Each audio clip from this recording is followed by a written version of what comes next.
দায়িত্ব গ্রহণের পর মধ্যপ্রাচ্য নিয়ে বেফাঁস মন্তব্য করে বিতর্ক তৈরি করেছেন মার্কিন প্রেসিডেন্ট ডোনাল্ড ট্রাম্প। সুয়েজ খাল, গাজা উপত্যকা দখলের চেষ্টা ও অবৈধ অভিবাসীদের ফেরত পাঠানো নিয়ে মন্তব্য করে সমালোচনার শিকার হয়েছেন।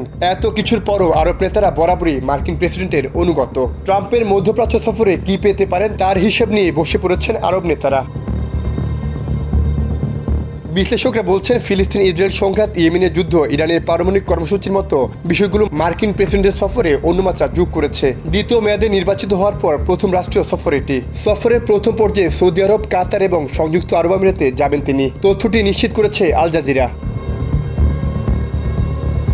হোয়াইট হাউস থেকে প্রকাশিত বিবৃতিতে বলা হচ্ছে, এই সফরের মূল লক্ষ্য তিনটি: ধনী উপসাগরীয় দেশগুলোর সঙ্গে যুক্তরাষ্ট্রের সম্পর্ক জোরদার করা এবং পারস্পরিক স্বার্থ সংশ্লিষ্ট বিষয় নিয়ে আলোচনা করা। এছাড়া আঞ্চলিক স্থিতিশীলতা, অর্থনৈতিক সহযোগিতা এবং সন্ত্রাসবাদ মোকাবেলায় যৌথ উদ্যোগের উপর বিশেষ গুরুত্ব দেয়া।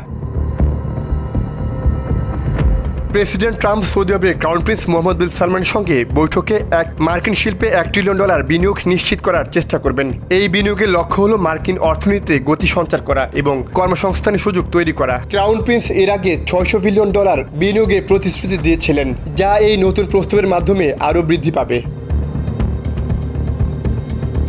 এছাড়া প্রেসিডেন্ট ট্রাম্প গাজায় যুদ্ধবিরতি এবং সৌদি আরব ইসরায়েলের সম্পর্ক স্বাভাবিককরণ আলোচনা সহ আঞ্চলিক গুরুত্বপূর্ণ বিষয়গুলো কূটনৈতিক পদক্ষেপ নেওয়ার চেষ্টা করবেন। মধ্যপ্রাচ্যে শান্তি ও স্থিতিশীলতা নিশ্চিত করার জন্য এই উদ্যোগ অত্যন্ত গুরুত্বপূর্ণ। এই অঞ্চলে সন্ত্রাসবাদের বিরুদ্ধে যৌথ লড়াইয়ের উপর আলোচনা হবে। মার্কিন যুক্তরাষ্ট্র এবং মধ্যপ্রাচ্যের দেশগুলো সন্ত্রাসবাদের বিরুদ্ধে একসঙ্গে কাজ করার মাধ্যমে আঞ্চলিক নিরাপত্তা জোরদার করতে চায়।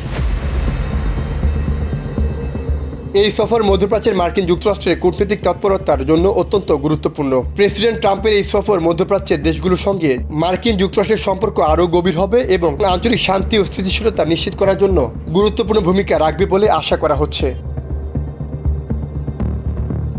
সাইমুল হক খান, সময়ের আলো।